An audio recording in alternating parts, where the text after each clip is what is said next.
virtual, perdón, dice que tengo a 6 estudiantes, por lo tanto son 6 preguntas. Ahora, no es que voy a hacer las 6 preguntas totales, es que ustedes van a tener que saber 6 preguntas de las cuales vamos a tomar en cuenta. Entonces, iniciamos con el tema para la práctica o la sección 3 del laboratorio, donde nos vamos a enfocar en el tema sobre la bomba calorimétrica y los cationes. Vamos a empezar por primero la parte del mechero Bunsen y las pruebas de cationes. En la teoría nos explica que un mechero Bunsen es una principal herramienta que se utiliza en el laboratorio para generar energía calórica por medio de los experimentos. Básicamente tiene una proporción que es brindar calor sin que esto forme un hollín, ¿verdad? Que es como esa parte que va a dañar al material del cual se está calentando o del objeto que se calienta. Este mechero tiene varias partes que lo conforman. Una base metálica que se conecta a entradas de gas y de aire con un quemador, ¿verdad?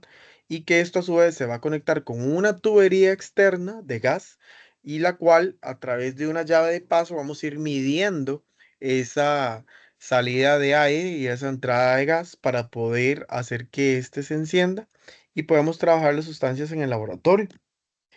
Creo que este mechero ustedes lo utilizaron para esta práctica, correcto, la que pasó, em, la del sábado. Entonces, para que lo tengamos en cuenta. Dice que este resultado de que se vaya a hacer en un mechero Bunsen es básicamente un proceso de obtención de la energía en forma de luz y calor, ¿verdad? Vamos a reconocer que entonces, por medio del mechero Bunsen, se obtienen dos cosas, la energía, ¿verdad? En forma de luz y calor. Ahora, básicamente que este mechero por medio del gas lo que hace es que la sustancia, bueno, sea una sustancia combustible y que se utiliza generalmente propano o butano, que son las que permiten la combustión y que mientras que el oxígeno proviene del aire que se utiliza ahí mismo el mismo instrumento para abrirlo, este se va a utilizar como un comburente.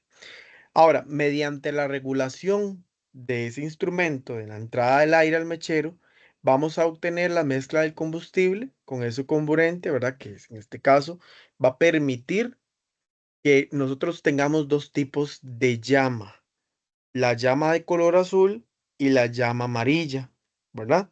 Cuando hablamos de una llama azul, básicamente tenemos que tomar en cuenta que la válvula reguladora que yo voy a utilizar, es decir, la de flujo de aire, se encuentre abierta. La coloración azul de la llama va a darse porque hay una alta temperatura, ¿verdad?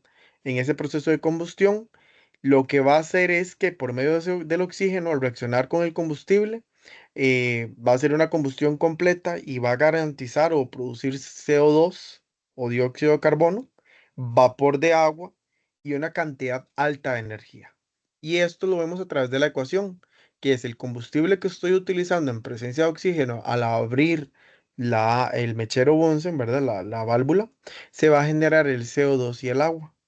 Entonces, de esto que he explicado, una primera pregunta que alguien me quiera hacer y cuál es esa pregunta de importancia que ustedes digan, mira, esto que acaba de explicar el profe es importante.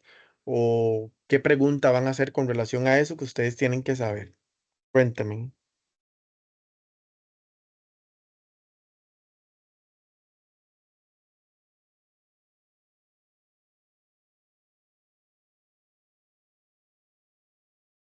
Cualquier pregunta, la que ustedes quieran hacer.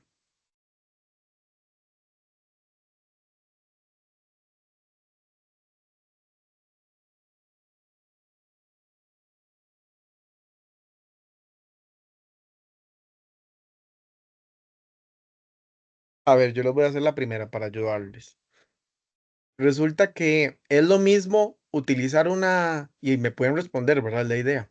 Es lo mismo utilizar una llama azul que una amarilla para ambos cationes que se vayan a trabajar. O una es específica para una cosa y otra para otra.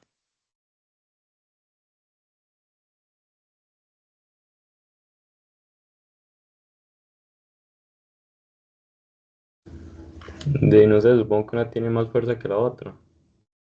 Ok. Recuerdan que yo les mencionaba al inicio que hay algo que forma hollín, que es como ese humo que se va a formar en el objeto. ¿verdad? Hay una llama que lo va a ocasionar y hay otra que no. ¿Cuál creen ustedes que van a formar, que va a formar ese hollín? El azul, ¿La azul forma el hollín? no sé. Es que el día que, bueno, en la clase pasada, la que nos estaba ayudando dijo que era mejor la llamita azul porque así Ujú, no quemaba el tubo y que la ujú, amarilla era como más fuerte. correcto, entonces, porque usted me está diciendo que el azul va a formar Ah, el hollín. Recuerde que el entonces la hollín es amarilla. eso, quemar exactamente. Y eso lo vemos cuando usted utiliza el gas de su casa, ¿verdad? Es exactamente lo mismo. ¿De qué color es la llama del gas? Bueno, no sé si cocinas con gas, pero es un ejemplo. ¿De qué color va a ser la llama de una plantilla de gas? Usualmente es amarilla, ¿verdad? Usted también lo puede regular, inclusive en una plantilla de gas. Ahora, la llama azul es menos dañina, va a dañar menos el material. Eso es lo que va a ocasionar el hollín. El hollín es ese color negruzco que agarra el material y eso lo ocasiona la llama amarilla, ¿verdad? Entonces, vean que hay una gran diferencia entre la llama azul y la llama amarilla. Y vean que a partir de la llama azul, yo obtengo dos productos. Ojo aquí, dióxido de carbono y agua. ¿A partir de qué? Del combustible y del oxígeno. Recordemos que el oxígeno, entonces, en este caso, va a permitir que la reacción se lleve a cabo, ¿verdad? Ahora, en el caso de la llama amarilla, dice que se produce cuando la válvula reguladora de aire se encuentra cerrada. Esto ocasiona que el gas que se mezcla únicamente con el oxígeno del aire que se halla en la boca del mechero, la llama arda con menor eficiencia y una menor temperatura en tales condiciones. Dice que la combustión incompleta o mínima ocurre cuando la cantidad de oxígeno que se mezcla en el oxígeno no es suficiente para reaccionar todo el combustible. En esta reacción se obtienen productos como el hollín, que es ese carbono sólido que les estaba explicando que se forma en el material, el monóxido de carbono, vapor de agua y una menor cantidad de energía. Entonces, que en el proceso completo. La coloración amarilla que adopta la llama es producto de la presencia del hollín, cuyas pequeñas partículas van a hacer que la llama brinde un color característico, que es ese color negruzco que les digo en el material, por medio de la llama amarilla. Ahora, vean que la fórmula me dice que el combustible en presencia de oxígeno va a formar carbono, dióxido de carbono, agua y energía. A diferencia de la ecuación anterior con la llama azul, ustedes van a notar que solamente tenemos tres productos en la parte de la llama azul, que es CO2, agua y energía. En el caso de este se forma carbono. Y es precisamente el carbono el que hace la diferencia para que se forme el hollín. Eso ténganlo en presente, ¿verdad? Para que ustedes noten la diferencia entre una ecuación y la otra, ¿verdad? Entonces vean que a partir de esa ecuación que yo les estoy dando, tanto de la llama amarilla como de la llama azul, si usted analiza los productos, se va a dar cuenta que la que tiene presencia de carbono es la que forma el hollín. ¿Verdad? Y entonces, si forma hollín, ¿verdad? De carbono, en este caso por ser carbono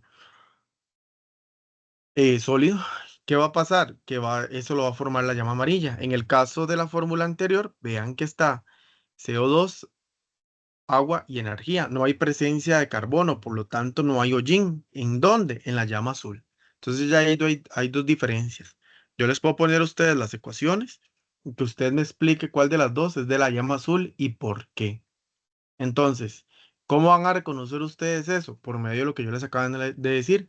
Analicen los productos, porque los reactivos son los mismos, combustible y oxígeno, combustible y oxígeno. ¿Qué cambia? Que la llama azul no hay presencia de carbono, ¿verdad? En el caso de la llama amarilla, sí, y es lo que forma al carbono sólido. Profe, que usted me va a preguntar las partes de un mechero Bunsen. No, esto es lo importante, que usted reconozca la diferencia entre la llama amarilla y la llama azul, básicamente, ¿verdad? Es eso. Después, al utilizar esa llama, em, ¿verdad? O el mechero Bunsen en total, como parte de su instrumento, dice que los electrones de los átomos que componen el material, lo que estamos estudiando, ¿verdad? En este caso, va a liberar esa energía. Entonces, va a liberarlo de diferentes formas, por medio de diferentes colores. Nosotros podemos utilizar un filtro para poder observar esos colores, pero a simple vista también se pueden observar. Entonces, ¿qué es lo que pasa? Que cuando esta sustancia se calienta o se utiliza con la llama, básicamente los electrones lo que hacen es que absorben la energía pasan a un estado bajo de energía y ahí es donde se va a excitar un electrón y va a ser mayor energía. Con este sentido lo hace para que la energía se libere, se absorba en forma de fotón, o sea que yo lo puedo evidenciar a través de un rayo de luz que va en este caso a destellar, ¿verdad? O que en este caso al excitarse el electrón va a mostrar cierta coloración de esa sustancia. Entonces vean que en teoría aquí nos van dando diferentes compuestos. Vean por ejemplo para la número 3 para el cloruro de calcio, que lo que hace es como un color rojo ladrillo, para el cloruro de bario, un verde amarillo, para el perdón, para el cloruro de potasio, un violeta pálido, para el cloruro de hierro, un dorado, para el cloruro de magnesio, un color como blanco, para sul- para el cloruro de sodio, un color amarillo. Este, Después, eso es lo que ustedes tienen que ir evidenciando, los colores que se van a formar al rociarle alrededor de la llave, o verdad, en este caso del instrumento de Bunsen, ¿verdad? El que vamos a utilizar en el laboratorio, y ellos le van a ir evidenciando a ustedes sus colores. ¿Por qué? Porque hay presencia de energía en forma de calor, ¿verdad? Y al utilizar esto, en este caso, lo que va a ocurrir es eso, un destello de energía en forma de fotones y lo que le va a mostrar es un color. Básicamente de eso se trata esta parte de la práctica. Ahora,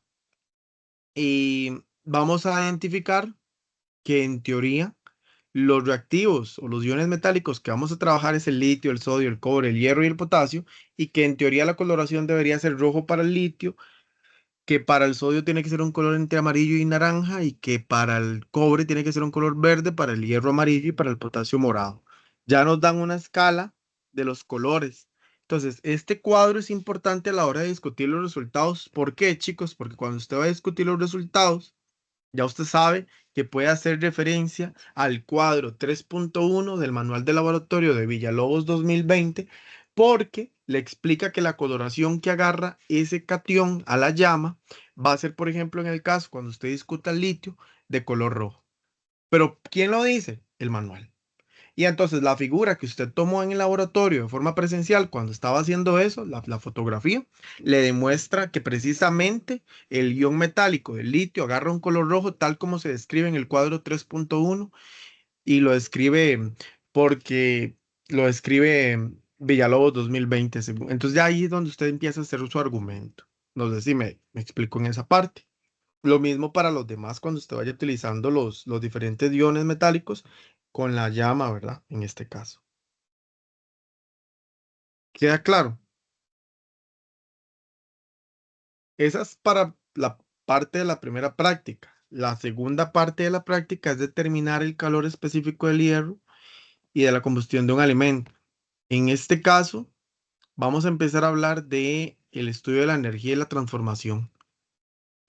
Recordemos que la termodinámica es la que se encarga del estudio, ¿verdad? De la transformación de la energía en forma de calor. Y básicamente es que esa energía va a trabajar o va a transformarse a través de diferentes cuerpos y diferentes temperaturas. Esta energía o se libera o se consume durante las reacciones químicas. Recordemos que esto ya lo mencionamos en las reacciones anteriores. ¿Cuáles reacciones? Las reacciones endotérmicas y las exotérmicas. Recordemos que una reacción endotérmica es cuando en este caso voy a ver reflejado en los lados de los reactivos eh, la energía. En el caso de los productos, voy a ver liberada la energía como tal. Y entonces es ahí donde yo la clasifico como exotérmica.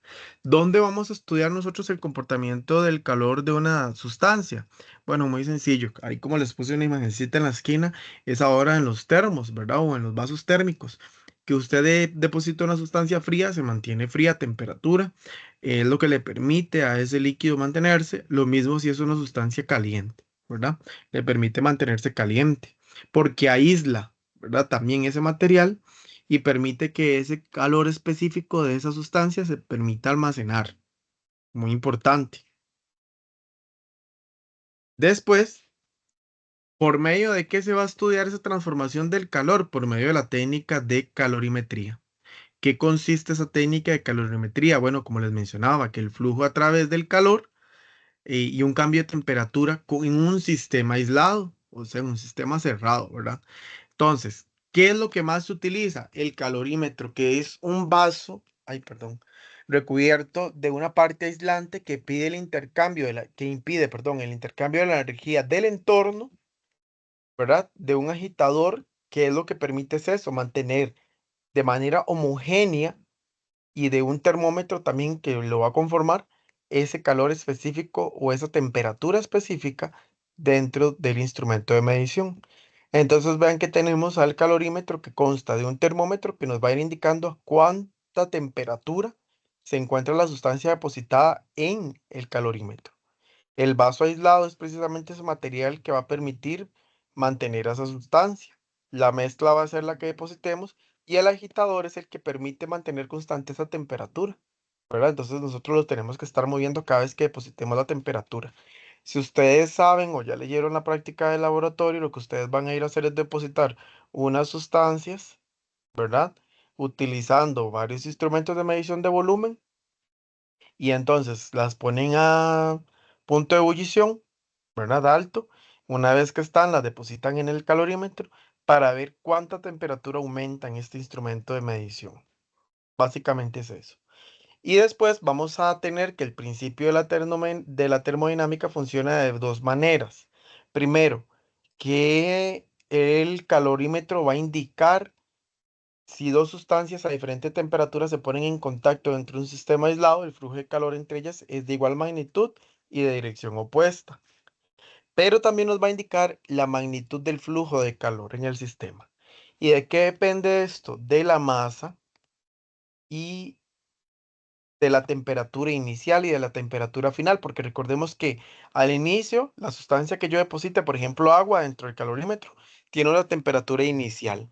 Pero cuando yo tal vez deposite la siguiente sustancia, fijo es un sólido, ¿verdad? Dentro de ese calorímetro, porque ya tenía la sustancia líquida a temperatura ambiente quizá, y le agrego en este caso el sólido, va a cambiar su temperatura final, porque si yo puse a punto de ebullición el sólido y lo deposito dentro del frasco, obviamente su temperatura final cambia.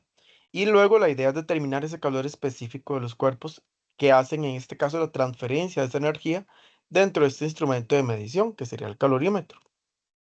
Entonces, vean que en esta última sección nos dan la fórmula precisamente para calcularlo.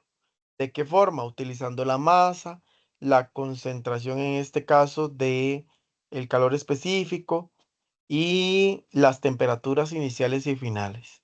Recordemos que las técnicas calorímetras básicamente se emplean para definir el calor específico de diferentes materiales.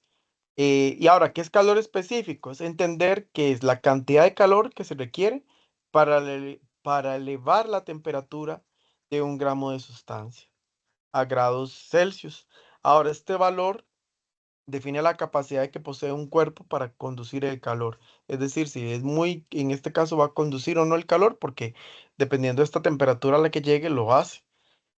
Em, Básicamente, esa es el resumen de la parte teórica de las dos prácticas. El valor del calor específico del agua ya se lo dan, nunca cambia, es 4.18. Igual esta parte yo se las explico en la parte del laboratorio, en la parte presencial, el cálculo de la misma. Una vez que ustedes tengan los datos, yo les voy a mencionar más o menos cómo se calcula. Entonces, repasando y en síntesis, tenemos la primera parte del mechero, del uso del mechero Bunsen con las pruebas de los cationes. ¿Qué era importante por acá entonces? ¿Qué les dije? Lo de la llama de color azul Ajá, y la amarilla. ok, correcto. ¿Cuál es la que produce entonces carbono en sus productos? La amarilla. Ok. ¿Cómo la reconoce? Porque hay presencia de qué? De un carbono en estado sólido. ¿Estamos? Y vean que para este tercer informe de laboratorio, cuando lo hagan, también requieren de estas ecuaciones químicas para que las sepan escribir, ¿verdad? Ok.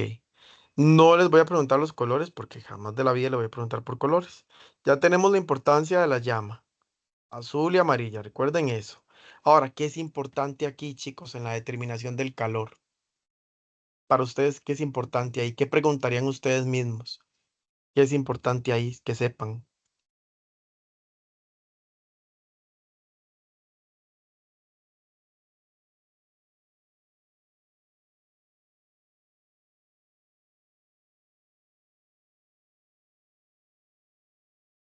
Vean bien, ¿qué es importante? Nos habla al inicio de qué es la termodinámica. Nos hablan de qué es la técnica de calorimetría.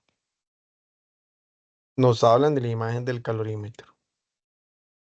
Nos hablan del principio termodinámico y del flujo de calor en el sistema. ¿Qué es importante? Si yo les diera a ustedes esta imagen y les preguntara con respecto a la imagen, ¿cuáles son los dos procesos que se van a realizar en el laboratorio de forma experimental utilizando el calorímetro? ¿Qué sería? ¿Ya alguien leyó? Obtener la temperatura de sustancias, algo así era. Ajá, pero entonces, ¿usted sí vio el video o vio o leyó? Mitad y mitad, profe. Ok, cuénteme una cosa, ¿qué es lo primero para qué se utiliza? ¿Qué es lo primero que voy a echar yo en este instrumento de medición, en el calorímetro?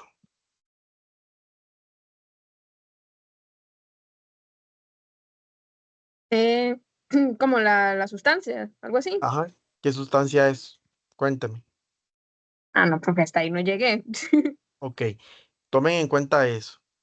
Ahora, ¿qué importancia tiene el agitador con relación al calorímetro? ¿Para qué lo muevo? Eso no era como lo que hicimos en la primera práctica, profe, que era para como calentar la cosa esa o para generar los cristales.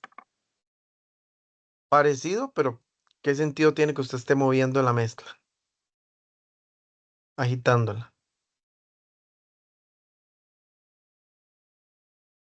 ¿Qué hay dentro de este sistema que estoy midiendo?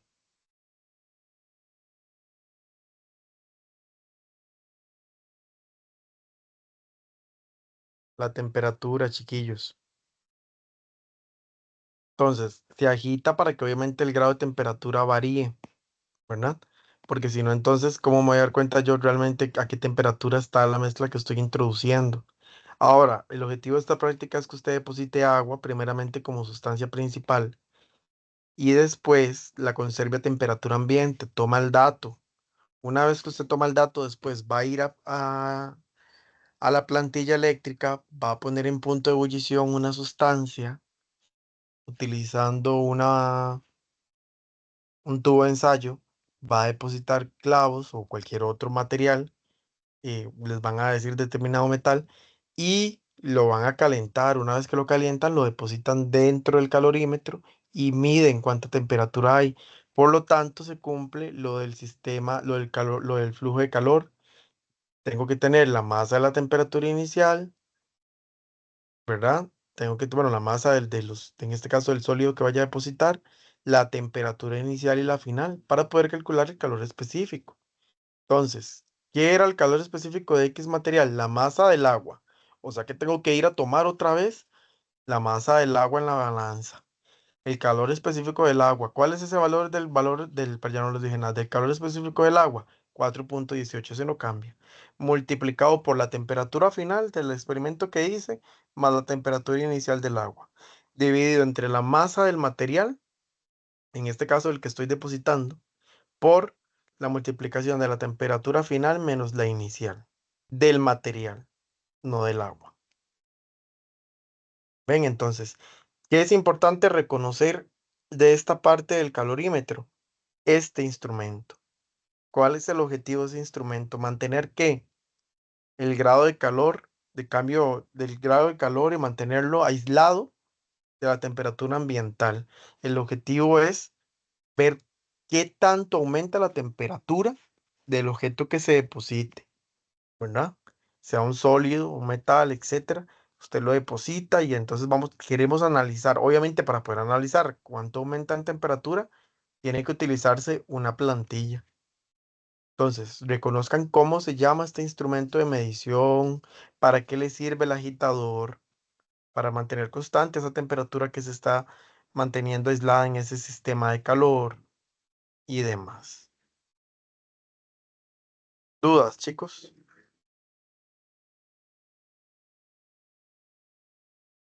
Y por mi parte todo bien. ¿Ok? Entonces, tomen en cuenta eso. La parte del calorímetro, ¿verdad? Tomen en cuenta para qué sirve, qué sustancias qué se puede medir ahí con respecto a lo que van a ir a hacer en el laboratorio de la parte experimental. Ojo que solamente ya ahí yo les estoy dando la pista con dos preguntas. ¿Y cuál es la diferencia entre una llama azul y una llama amarilla? ¿Qué se forma, qué no se forma? Ya sabemos que los reactivos son los mismos, lo que cambia son sus productos y que en una de ellas el producto que cambia es el carbono sólido. Y que entonces si se forma carbono sólido es una llama de qué color. Eso se los dejo ahí. Y en el caso de la parte del calorímetro, ¿qué es un calorímetro? ¿Para qué sirve? ¿Con qué sentido se agita una sustancia? ¿Y de qué manera se utilizó tal vez en la parte experimental? Entonces ahí ustedes van a contar. Básicamente, chicos, eso es lo que se va a ir a tratar en el laboratorio en la sesión 3, Dios mediante. Y enfóquense muy bien en el informe del laboratorio. Traten de mejorar los aspectos que ya tienen eh, presentes en la primera corrección. En la segunda, evítelos. Fundamente con buenas citas su trabajo, los cuadros, la metodología. Recuerden guiarse por cada uno de los rubros de la escala de calificación, ¿verdad? Y utilicen fuentes actuales. Recuerden resumir lo más que puedan en la parte del resumen. No utilicen inteligencia artificial. En la parte de introducción, recuerden hacer una leve introducción o una breve introducción de qué es lo que yo voy a encontrar en ese informe de laboratorio. Entonces, por ejemplo, para este segundo informe de laboratorio, ustedes van a mencionar desde la parte de la introducción que se encontrarán diferentes reacciones químicas que se desarrollaron experimentalmente y en el informe se dará a conocer su ecuación química, su reconocimiento en los productos al formarse una ecuación, etcétera. Recuerden que la parte de la sección experimental es en pasado y tienen que agregar el esquema, ya sea dividido en tres partes, y la sección experimental es en tres, o uno solo, o un solo dibujo, como ustedes lo quieran acomodar, pero sí tienen que venir. En el caso de los análisis de resultados, colocar los cuadros, colocar las figuras, discutir los cuadros, no solamente es llegar y ponerlo. Y básicamente, muchachos, es eso. Analizar muy bien. Recuerde que las conclusiones se sacan de la parte de introducción, ¿verdad? Que responden a los objetivos de esa parte del laboratorio, de la parte experimental y de la parte de análisis de resultados. Recuerden también la cantidad de referencias y los rubros del CIDBRED y de una referencia en inglés. ¿Dudas, chiquillos? Profe, yo tengo una duda para hacerlo del cuadro de la ecuación completa. Ajá. Es que en ese video que yo vi, la muchacha